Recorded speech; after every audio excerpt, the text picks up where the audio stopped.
Pense comigo. E se o ser mais poderoso que existe escolhesse, por vontade própria, se tornar completamente vulnerável?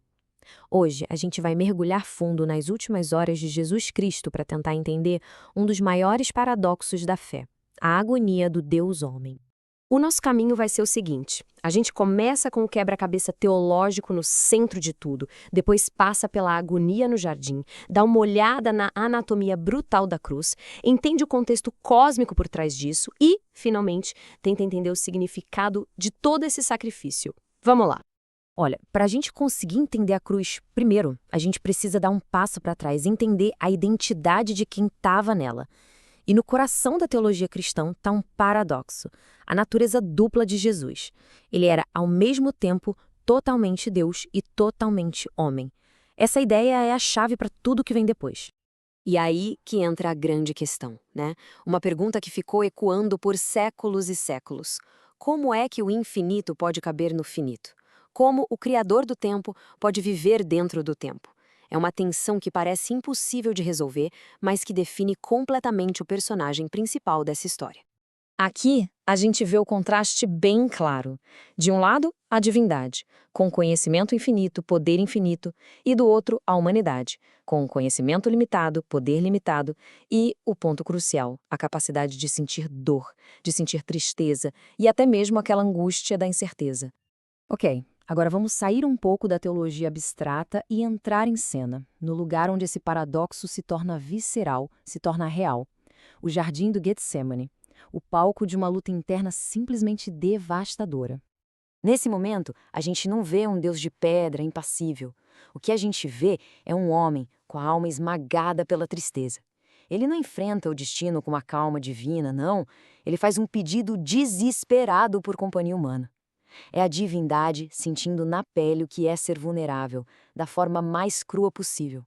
E essa agonia não foi só emocional, não. Ela literalmente transbordou para o corpo. Os evangelhos contam que Jesus suou sangue, um fenômeno super raro, mas que a medicina conhece, chamado hematidrose. O estresse era tão, mas tão extremo, que os pequenos vasos da pele se rompiam. Isso não era só um sinal de angústia, era o corpo já se preparando para a dor que estava por vir. E aqui a tensão chega no seu ponto máximo. A vontade humana dele está gritando para escapar da dor. Esse "afasta de mim este cálice" é talvez o apelo mais humano que se pode imaginar. Mas logo em seguida, num ato de rendição total, essa vontade se alinha a um propósito divino maior. A escolha foi feita. Do jardim, o caminho leva direto para a cruz. E para entender a profundidade desse sacrifício, a gente precisa olhar, sem rodeios, para a realidade médica e brutal da crucificação. A crucificação não foi projetada para ser uma execução rápida. Muito pelo contrário, era uma tortura calculada. Os cravos não iam nas palmas das mãos como muita gente imagina, mas nos pulsos, esmagando o nervo mediano. Isso causava uma dor paralisante, que irradiava pelo braço.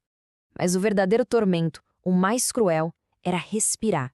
Para conseguir soltar o ar, a pessoa tinha que se empurrar para cima usando os pés pregados. Era um ciclo interminável de agonia.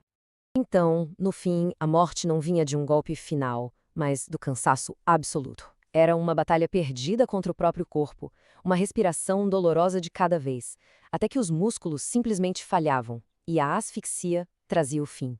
Mas, no meio de toda essa agonia humana, fica uma pergunta no ar, né? Onde é que estava o poder divino nisso tudo? Para entender o sacrifício, a gente precisa lembrar do poder que foi conscientemente deixado de lado. E aqui a gente volta para o coração do enigma. Por quê? Porque um ser que tem poder para comandar galáxias permitiria que simples cravos de metal perfurassem sua carne. Porque o soberano do universo escolheria o destino de um sofredor. Sabe, as escrituras não falam de anjinhos com harpas, falam de legiões celestiais, verdadeiros exércitos de guerreiros cósmicos, descritos como magníficos em poder, seres capazes de executar juízos divinos, de destruir exércitos e cidades inteiras, e que, segundo os textos, estavam ali, à sua disposição. E esse é o ponto crucial. A agonia toda não era um destino inevitável, foi uma escolha, do começo ao fim. A cada segundo de dor, o poder para aniquilar todo mundo ali e acabar com o sofrimento estava ao alcance dele. E ele escolheu não usar. Então, por que toda essa dor? Por que essa escolha pelo sofrimento? Agora vamos tentar unir a anatomia brutal da cruz com o seu significado cósmico. Dentro da teologia cristã, o sacrifício precisava ser genuinamente humano. Não adiantaria um corpo fantasma ou uma dor simulada, sabe? Não teria valor. Para conseguir servir de ponte entre um Deus santo e uma humanidade falha, era preciso um mediador que tivesse, digamos, um pé em cada mundo. Totalmente humano, para representar a gente, e totalmente divino, para poder ter acesso a Deus. Isso nos leva a uma verdade que vai além da teologia. O cuidado de verdade sempre tem um custo. A cruz é apresentada como a demonstração máxima desse princípio. Um ato onde o preço pago não foi em ouro nem em prata, mas com o próprio sofrimento e com a própria vida. E é por isso que a cruz permanece, não só como um evento histórico, mas como esse ponto de encontro provocador entre poder, sofrimento e sacrifício. E isso nos força a perguntar: será que existe propósito no nosso próprio sofrimento? E qual o preço que a gente está disposto a pagar por aquilo que realmente importa? A pergunta, bom, ela continua ecoando até hoje.